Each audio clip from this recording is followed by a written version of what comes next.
Okay, folks, we are about ready to get started. Today is going to be absolutely phenomenal. Welcome to Coffee, Tea, You and Me. My name is Coach Powell. I run Coach Powell Training Development, and I'm also the co-founder of the Roundtable. This program I bring to you this week and every week since COVID-19 started is an opportunity for entrepreneurs and business leaders and sales professionals to come together to chat, to talk, to explore, to understand new opportunities. Sometimes when I'm on the show, I'll have a special guest or two that will come in and share their thoughts about some of the things we're talking about, and I get a chance to introduce you to some of the best people. And then sometimes it's just me, and I take my ideas and I share them with you. We talk about those things, but understand this is a business-friendly environment. I want you, if you have a business, if you have a connection, if you have anything that you want to share with people, go ahead and put that information in the chat. Feel free to step up, share whatever your latest creations are, ask any questions that you may have. Let's make sure that we leave here with as much information as we need to move forward. You know, this is what I love to do. I like to share information, like to share people, like to share talent and experience with others. And I've learned a lot over the last 20 years when I've been helping entrepreneurs and business leaders as a coach, you know, move themselves to the next level, move the needle. And it's my passion, it's my gift, it's my joy. And I love working with as many as I possibly can. I can't work with everyone, obviously. So this is a great attempt or an opportunity I have to not just share the platform, but to make good on a lot of promises out there. I see my girl, Catherine Phillips, is in there. I see you on LinkedIn, Catherine, and Michelle Gardner is also on LinkedIn. A great group. You know, these are some powerful ladies I got, you know, playing with us today. Guys, if you have any questions about anything, even along the way, or anything you want to share with anybody, just feel free to put that information in the chat. I don't care if you're on LinkedIn or YouTube or Facebook. We want to make as much interaction and engagement as is possible for everyone involved. I'm sitting here in my little basement studio, and I'm enjoying the opportunity to share information with everyone and to be together with you today. Thousands of entrepreneurs all over the country get to see the show either live or in sort of reframe. They get to see it later on because once we do a live show, it's automatically recorded and reposted on LinkedIn, Facebook, and YouTube. So you'll be able to see it. If you can't catch it all, you can come back to it later. Not a problem. From whatever channel you're looking at, you should be able to click right back on here. If you have any thoughts, any actions, anything you want to share, any comments you want to make, put them in the chat. And if it's the good stuff, like my girl Catherine, I may even post you online and let everybody know that this is who you are. I'm so blessed to have some of the most talented people to work with, to follow, to appreciate the show. In fact, Catherine is one of my executive coaches, you know, one of the people that I work with, and she's not mine. It means I don't pay her, but she is working with me on a couple different issues, a couple different concepts, especially last week, a couple weeks ago, we did a Leverage Up conference, all-day conference, and Catherine was so kind to bless us with her understanding and her wisdom, and she was such a great talent to have in the room as we were discussing some of the most impressive and most important issues of our day and how they affect small businesses. So that was a fantastic thing. Thank you so much for that, Kathy. Good to see you. And I hope that you'll engage and stay with us and hang in here as we continue to talk about the thing we're talking about today. Today's topic, super special. Many of you all know, I'm the co-founder of the Roundtable, and the Roundtable is organization that we founded to help train and develop individuals to learn how to build professional relationships. How do you network like a madman? How do you make this happen? How do you get the right information in front of the right people in order to develop that connective tissue, right? So that it allow your massive collaborations to happen, allow you to encourage one another. And it only happens when you can communicate effectively. And so this first series of this topic we're talking about, we started with the first principle of the roundtable, which is collaboration. So we talked about 6 weeks about collaboration. You can go back and watch those episodes. All about how you can develop the collaborative tissue, how you can find the right, how you can create the collaborative environment, how you can do everything around collaboration. Anything you want to know is there. And if there's something that's not there that you want to know, put it in the chat, because I will find out. I will research it. I'll bring it to you in another way, some other episode. Then we went on another series and we talked about encouragement, how important encouragement is to, being able to network successfully with other professionals. And it doesn't matter whether they're paid professionals or unpaid professionals, being able to open yourself up, being able to be authentic, being able to literally find something in others that you have such a high regard and respect for, that you, and in you sharing those things specifically with them, will bring you the connective tissue you need to encourage them to be their best selves. And this is just an incredible opportunity. So we did about 4 or 5 weeks, I think, on encouragement. You can go back and check those episodes out. And now we're in the series of communication, which is the third principle of the roundtable, right? So we have collaboration, we have encouragement, and we have communication. And each of these principles allow the main benefits of the roundtable to be experienced by our members. And so if you're thinking about interested in a roundtable, maybe I'll post a little link to that if later on, so you can figure out how to get to that. But every Tuesday at noon, a bunch of my colleagues and I would get together and we talk about the things that are important for small businesses to talk about, things that are pressing on our hearts, and things that we want to create some resolution and some energy around. And oftentimes people who lead that table end up finding opportunities that they could not have found had they not attended those meetings. So, becoming a member of the roundtable is always a smart move if you want to improve your networking skills. It's always a smart move if you want to grow as a professional and see what other professionals are thinking about from different points of view. I mean, it's a great thing to get some more diversity and some more opinions and some more ideas, especially on some thoughts that you might be incubating but not sure about. Roundtables where you can figure out how people can support your ideas and your concepts. So I invite anybody who's watching the show or who will watch the show to attend the roundtable, and I'll make sure I post a link to it in the chat so you can get to that a little later on. So today we're talking about communication, and we're going to talk about a very specific narrow aspect of communication, because I want to drive home what it means to be able to communicate hope. How do you receive the most hopeful communications, and how do you share the most hopeful communications? Yes.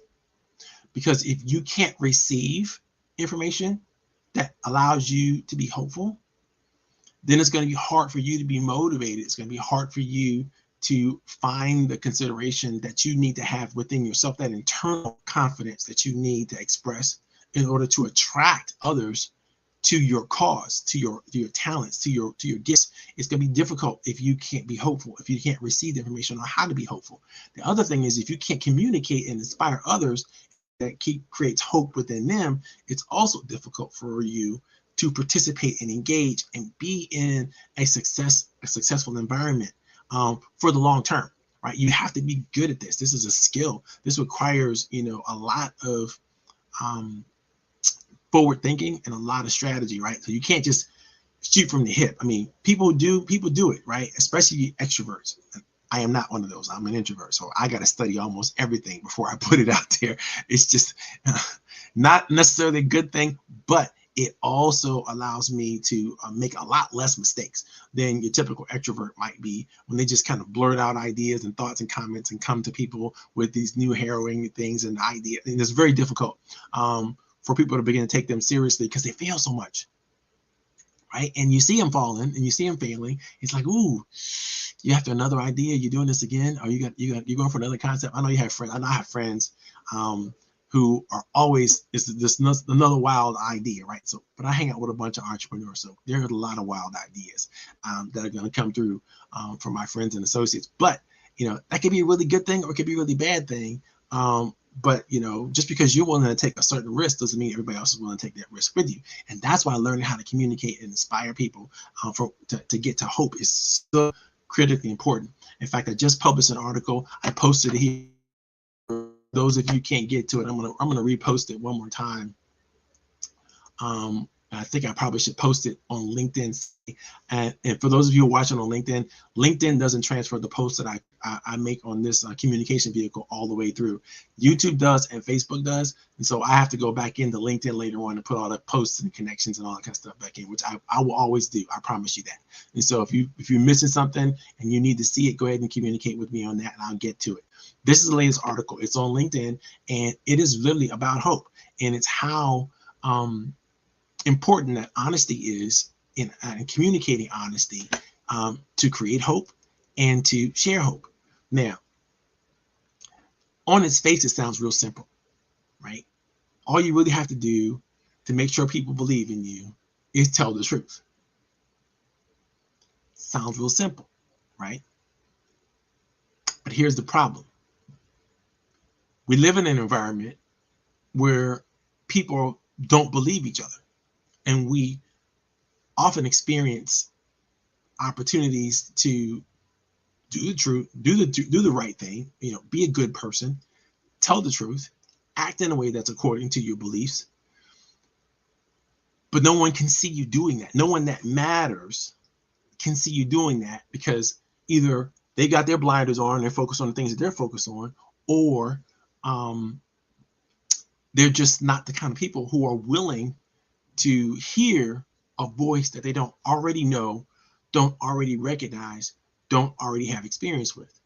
And this is the problem for a lot of entrepreneurial ideas that die because, it's a great idea, but because the right people aren't listening, the right people can't hear it, the right people aren't impressed with it, the right people aren't excited about it, you aren't able to get those ideas and bring those ideas into execution and make something magical happen. And that hurts everyone. And so there's a skill in taking your idea from ideation to positive and great communication and execution, right? You have to do it. And if you think you're going to be able to do it all by yourself, you're going to be able to have an idea, you're going to be able to put together all the things you need together to make that idea a reality and bring it into the real world, right? So the rest of us can experience, you can do this all by yourself. I think you might want to rethink that, because left to your own devices, you only have so much talent. You only have so much of bandwidth. You only have so much skill to bring to the table. But now, if you begin to learn how to work with others much better, then your collaborations can become massive. And this idea that you have can take off like a rocket ship and spread through our society in a way that's going to be infectious, right? One of the things I try to teach people is how to become toxic, right? How to become so ingrained into the world that you live in, the experiences that you have, the cultures that you belong to, that your messages go viral, right? So that you become like this thing that just is. Everybody understands, everybody knows it, everybody knows it, everybody's affected by it, everybody knows where it comes from. It comes from you. So in order for that to happen, in order for you to really communicate, and by the way, this could go negative, it could go, like I said, toxic earlier, or it could be negative. It could be negative, it could be positive. And it's very, very important that you know how to control that narrative that you're sharing and being a part of it in a way so that it can become viral in a positive way. And that's what we're going to talk about today. So hopefully you have lots of questions, you have lots of thoughts, lots of answers, and we're going to get into it. All right. So the first part of the article that I shared online with you, and then I will share again in a few minutes, has two quotes that I as a basic framework for our discussion. I'm going to start you off with these two quotes. One is from Friedrich Nietzsche, and one is from J.M. Barrie, who wrote Peter Pan. Nietzsche says, "I'm not upset with you that you lied to me. I'm upset that from now on, I can't believe you." Think about that. He's not upset. They've been lied to. That's the lie is not the problem. The problem is there's no longer ability to have belief because of the lie.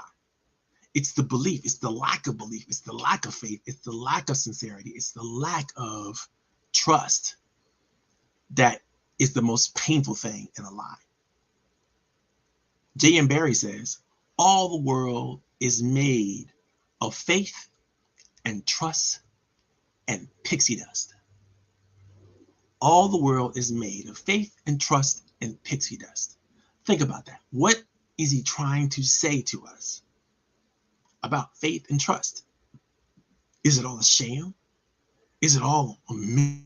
Is it all impossible? What is it really? Because when you think about it, there are some things that we all need to do well in order to build what I call the house of hope. Right? And some things we have to share, some things we have to say, a person we have to be, right? To build our house of hope.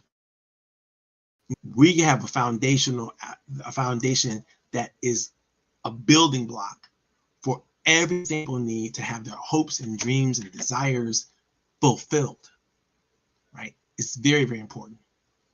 I tell a story here about one of my clients that I had years ago named Cameron. And Cameron, super special guy. You know, he was, one of the tops in his MBA class, came out, guns, blazing, thinking that he was going to be able to just establish the software company of software companies. He and a couple of his buddies, happened to get together, and they had done this project in their senior year of their MBA program, and it won all the awards, and everybody was all excited about the potential of this product and this project that they were working on. So they were like, okay, we got this. We can do this. We don't even need money. We just need to get started and go. And that's exactly what they did. They got their business started. They did get a small loan from Cameron's grandmother. Literally, they were up and running. They were in business for 5 years. They were cranking it out. They were doing stuff. They were getting paid, literally, but they still weren't able to pay themselves what they needed to make themselves happy. Because had they gone the traditional route of an MBA program and just gone to work for one of the major corporations, or became a consultant at one of the major consulting organizations or whatever that was, and worked their way through, by now they'd be getting paid a lot more money, because they have that experience underneath their belt, and they'd either be moving on with an organization or striking out on their own at that point. But they went right into business, right? They took whatever experiences they had, whatever they were able to learn together, and trust each other, and they went right into it. And so now they hit a wall. And here, when I listen to Cameron talk about that situation, what I heard him say clearly was, I got a whole group of advisors, people that I work with. I have the traditional lawyer, the traditional CPA, the traditional marketing people, and all that kind of stuff. And I work with these people, and some of them are good advisors for me. Some of them are just providers of a service, but some of them are good advisors for me. But I think they're holding out on me. They're not giving me everything they could give me, or they're not sharing with me everything they could share with me to help change my reality, so that I can get this company on a solid footing and have something that is of so much commercial value that, literally I could either sell it or leverage it in some other way in order to grow myself and my business and my company and my family. And I'm not going to be able to have a family if I don't get this done. If I don't get this right, I'm going to be still working. 20 years from now, I'll still be, in the trenches trying to make this business work. And I don't want to be there. Not only did he not want to be there, he could sense that his friends, his partners that came along with him, they weren't going to tolerate this for much longer. I mean, it's all fun, getting started, the heyday, the news clips, the opportunities to do videos and be out there with their new software development company, and they were doing all kinds of amazing things. It's all great, but it's a young man's game if it's not profitable, if it's not working to the level of sustainability. And they didn't see that happening anytime soon. And they felt like one of the bigger issues was, their advisors and people that they were dependent on kind of holding out on them, not helping them make it, not helping them get the funding, not helping them do the things they need to do to grow. So in we come, you know, to help them through this situation, create some resolution, to help them understand, you know, how to do things better. And one of the first things they were able to meet with and able to share and understand that when you can communicate your message effectively, your stakeholders, your clients, everyone around you that you have to experience in your business, find focus and direction, right? To get things done. It becomes easier to prioritize the task associated with moving yourself forward, whatever that moving forward looks like. And people feel content. And it's so useful that people are able to push through all their fears, their doubts, their hesitations, because they see where this thing is going. And they understand how committed the leaders are to it, and how committed the leaders are to them as people, because everybody's communicating everything that needs to be communicated in a way, and it needs to be communicated at the time it needs to be communicated, so they have hope. And that's the thing, you know, when you can do this well, you generate hope, you generate inspiration, you create an environment of trust where people around you know what they're getting themselves into, know what they're looking forward to, and they know how to adequately evaluate what's going on. So how can you do it? How can you create this environment of trust? How can you do it in a way that's magical? Well, let me tell you what my friend Maya Angelou has to say. Maya Angelou said, "I don't trust people who don't love themselves, but tell me I love you." There's an African saying which is, "Be careful when a naked person offers you a shirt." In this one quote, if you think about it, it's everything you need to be able to communicate in every way you need to be able to communicate to truly, truly light people on fire, get that hope going, get that desire coming, making sure it makes it, make it happen in a big, magical way. So there are three things that, as I read Maya's quote, I began to wrestle with and think about. Number one, how do you communicate your dignity and self-worth? If you think about it, how would you verbalize your value? How would you share your highest possibilities? You know, what are you most proud of about yourself, about the talents you have, the gifts you have, the abilities you have, the capabilities that you have? What is your dignity based on? Do you have it? Do you have pride? Because if you have those things and you're able to communicate those things, it becomes easier for people to know who you are, what you're all about, right? But most of us have problems with this. The second thing that comes to my mind when I read Maya's quote is, do you have the ability to demonstrate your integrity and your intentions, right? Can you demonstrate that? Can you demonstrate your integrity and your intentions first to yourself and then to others? When you can do this, I promise you, you know, you're going to have a confidence about you that that resonates with other people. People can look at it, they can feel it, they can go, oh my God, this person, they know this stuff. They know what they're talking about. They know who they are. They know what they bring to the table. It's important, right?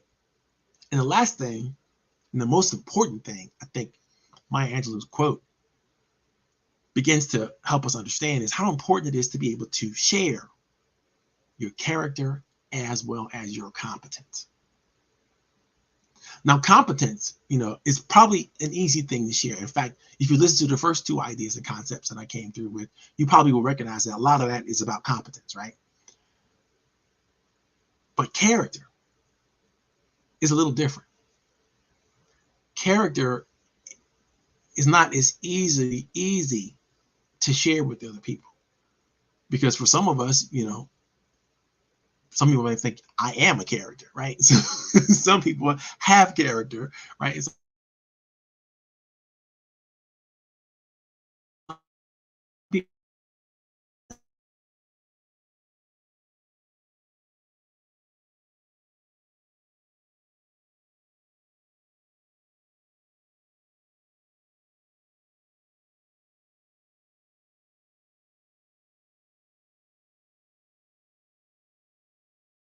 Without it, without an understanding of both your character and competence, it's hard for people, especially people that who you need to have you trust you. It's hard for them to trust you when they don't have exposure to those things. And you can't write it down. You can't really write your character in your business plan. You can't demonstrate how you're going to grow it in your business plan. I'd love it if you could, but that's not really how it happens, right? And so we're going to get into how you can do these things. How can you communicate your dignity and self-worth? How can you demonstrate your integrity and your intention? And then finally, how can you share your character and competence? And before we jump into this, I'd love to, if I can get to any of our listening audience, what do you think about these things? And where are you coming from when it comes to sharing the ideas and concepts that I mentioned before? My buddy Robert Watson is out there. I see you, Robert. Robert and I got an opportunity. We haven't seen each other in years, but we got an opportunity to get together in a couple of weeks. It's going to be fantastic. I'm looking forward to it. He shares with us, John Maxwell always talks about self-made people. And gee, that's too bad. We need people to really accomplish great things. And it's so true. It is so true. It's impossible for us to do it alone. And I'm going to repeat that to you, just in case for those of you who are doubting this, right? Who I know you've been told that's the John Wayne society we live in, and everybody needs to pull themselves up by their bootstraps, and everybody needs, it's my way or the highway. I know that's been beat into you all your life. If you're my age, for sure. If you're a generation younger than me, you probably have had some experience with freedom and the gifts that your parents were able to give to you because they didn't want to beat you up like that. You have a whole different mindset when it comes to this, but you're starting to come into the workplace and understand that you're dealing with people who are literally, broken in a lot of different ways. They know what the right thing is, but they find it hard to do. And so they've had to accept the way things are. And it's very difficult for young people to do that because, they feel amazing, right? They feel like anything's possible. Catherine, my girl, she's coming through. Catherine says, articulating character. That's a tough one sometimes. What one person prizes as good character may differ from another person's view.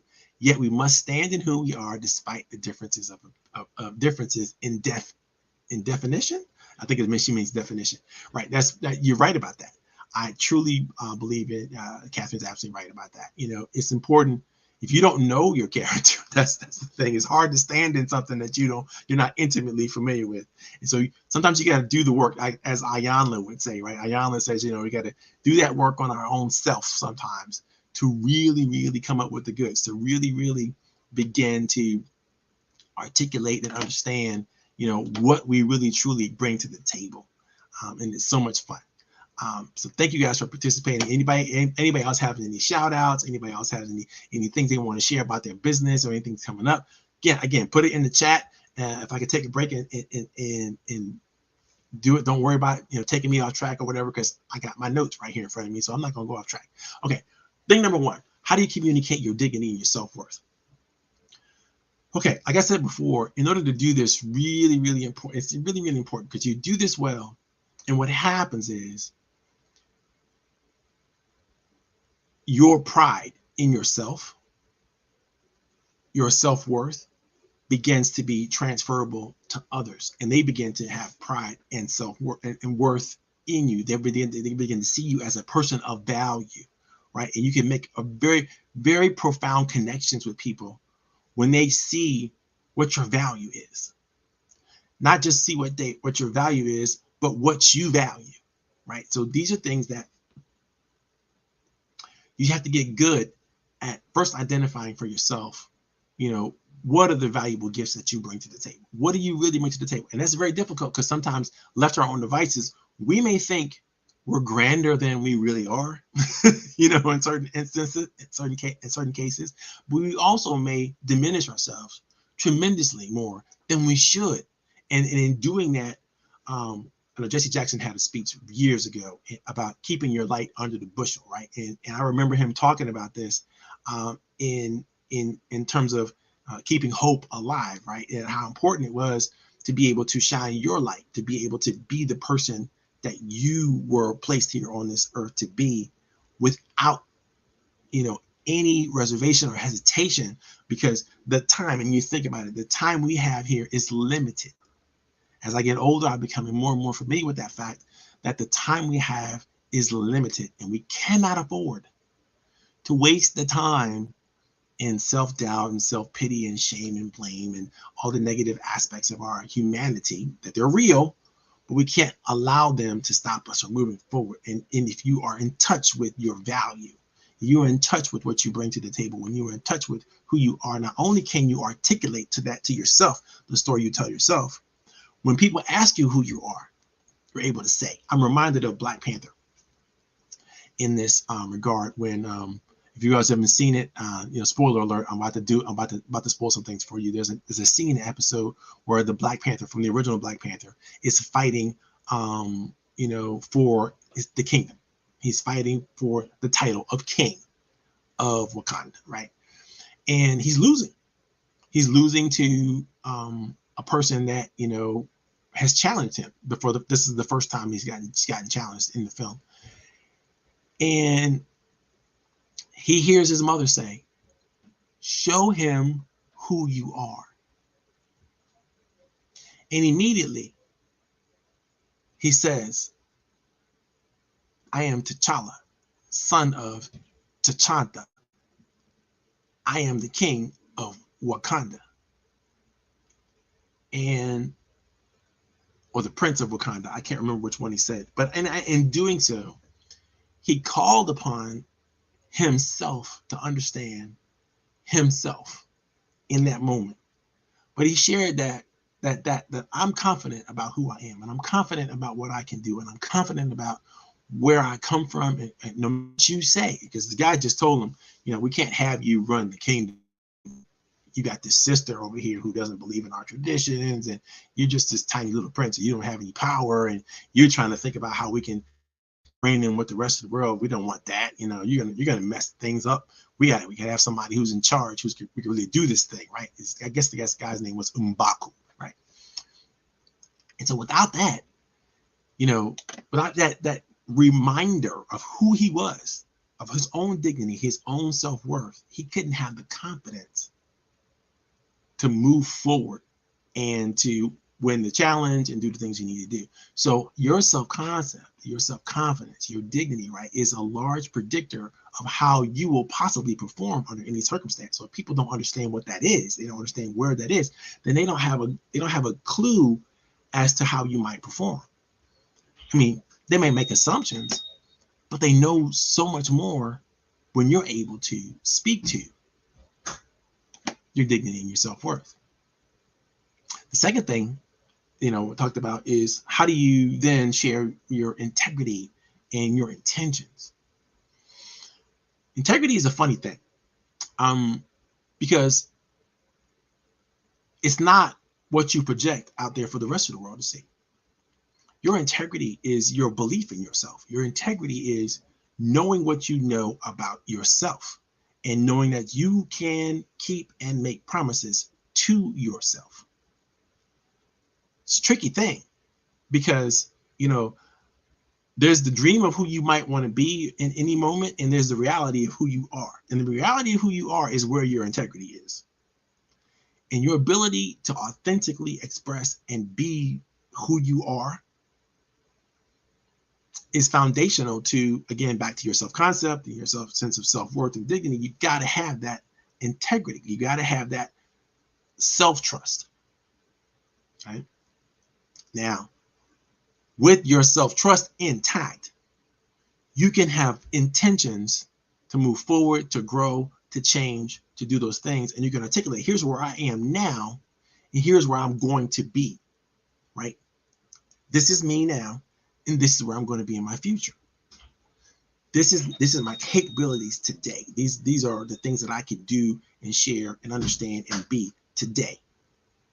And that has a major impact as to what you might be able to do moving forward. But knowing where you are now and being able to articulate where you are now, as well as where you're going to be in the future, helps people understand what your vision is. They know where you're going. Because they know where you're going, they now can look in their own bag of tricks and go, okay, I see where you're going. I know this that might be able to help you, or I know these people who might be able to help you, and I can help you make the connections. But if you don't know how to articulate who you are, where you're going, what your level of integrity is, what the level of integrity and intention, right, where that's moving you towards, is very difficult for others then to hear that, to accept that, to understand that, and then to reframe and articulate that in a way where they can participate with your forward flow. Alexander Lyon is one of my favorite authors, and I have a link in the article that you might want to check out.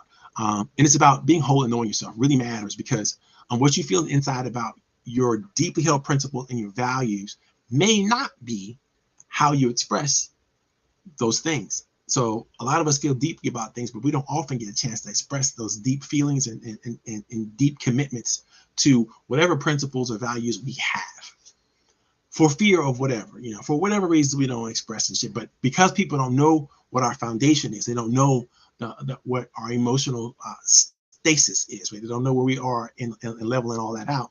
Then again, it becomes difficult for them to go, well, how far is rock bottom? How far will you go before? Where's the rock that you stand on? What is the belief system? What is the strategy? What is the technique? What is the values that you hold firm and you are solid on? Because if you don't have any, then I gotta assume you don't have any. And so if I'm going to support you, I gotta know, when enough is enough. Before it's going to start to mess things up. When how many times can you come to the well for help and support, get the help and support, mess it up, and still ask for more, right? I want to know where is your integrity? Where is that rock bottom, right? It's very, very important. It's very important for anybody else who you're going to need to have support from, right? They need to know who you are, where you're going. So you have to remind yourself, but remind them as well. This is who I am. This is where I'm going. Not just the name of your company. Who cares? It's really what you value, what your company values are, what you believe in, what you're going to stand by, no matter what. What people can count on you for now, and what they can count on you for in the future. And if you don't know, then you can't share it. And if you can't share it, how are you going to get people to jump on your dream train? Because if you get people to think about it, if you get people to jump onto something that you can't even articulate, they can't even understand, how solid can they be in their support for you? This is exactly what Cameron was dealing with. He had an advisory council. He put together some of the best people on the planet. They were, highly paid executives and well-trained in what they do, but they were not sharing all their expertise and all their talent and abilities with him because they did not believe he was going to make it. That's really what the situation was. They didn't believe it because he didn't believe it. He couldn't articulate it, put it that way. He did believe it, he just couldn't articulate it. The next thing we think about when it comes to communicating character and competence is some of the works of the great Stephen Covey. First of all, Dr. Covey says you have to be able to communicate character and competence. You got to be able to convey those ideas if you want people to trust you.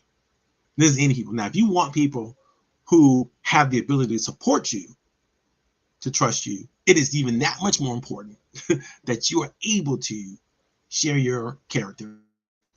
But again, I indicated earlier, you got a problem with sharing your competence, that you don't have. You have a problem with sharing your character that you don't have with sharing your competence. And I have to get that right in my mind here. Think about it for a second. Your competence is based on your capabilities, the things you've done in your past, the things you know. And you could generally talk about and share the things you know. You can write it down, put it in your plan, put it in your strategy. These things I know, these things I do well. I've tried and true. I've won awards. I have gotten to a level of success, and that demonstrates I must have some competence in these areas. And so here are the areas. Not that difficult to do. Character, however, very difficult to articulate without sounding like a person that has a big head, right? A person who's all about themselves. And so it's super important that you find a way to convey and communicate your character. And I got a couple tricks for you. It's a couple things that I've done in the past and some things that I've manufactured and created that they work almost 100% of the time. And the only time they don't work is when people actually have evil intent, when people actually are against me so deeply that they don't want to play with me because of something that they assumed or something that they've heard or something that they've seen.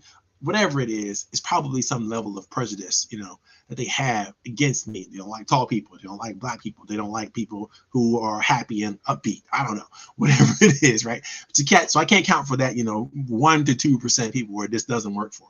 But most people do and work with. It is important because what you want to try to create around you is an environment of trust, right? And the more you create that environment of trust, what happens is collective trust happens, because trust that people have in you individually spreads out amongst the people around you, and you have a collective of trust. And that is where the magic can happen. So here's trick number 1 that I try to do, right? I try to make sure I use third-party information to convey my character. And so I will accumulate and create a lot of third-party influence, right? I'll create testimonials. I'll create any type of recommendations, any type of referral sources that are written, anything. And I'm always going to try to get as much feedback as possible from these sources and people to let me to ask them, what's great about working with me? Why did you do this for me? Why did you think it was important to do this for me? What do you think is vital about this to you? I'll try to get it on video if I can, or I'll try to get it into a recommendation if I can, so I can articulate it, so I can have somebody else in somebody else's voice share what they think about me, my skills, my abilities, my character, my thoughts, my ideas, whatever it is. But the more third-party influence you have, in fact, you look on my LinkedIn profile, you'll probably see over 200 different recommendations that I've been able to get. Now, I've been at this for a while, and I've been curating.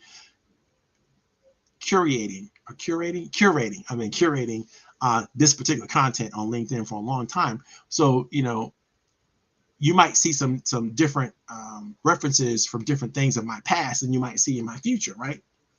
Because I've changed and I've grown, and people have experienced me differently. But I can't think of a better way to share who I am without sounding like, I got a big head or I'm bragging, other than have other people share how they've experienced me.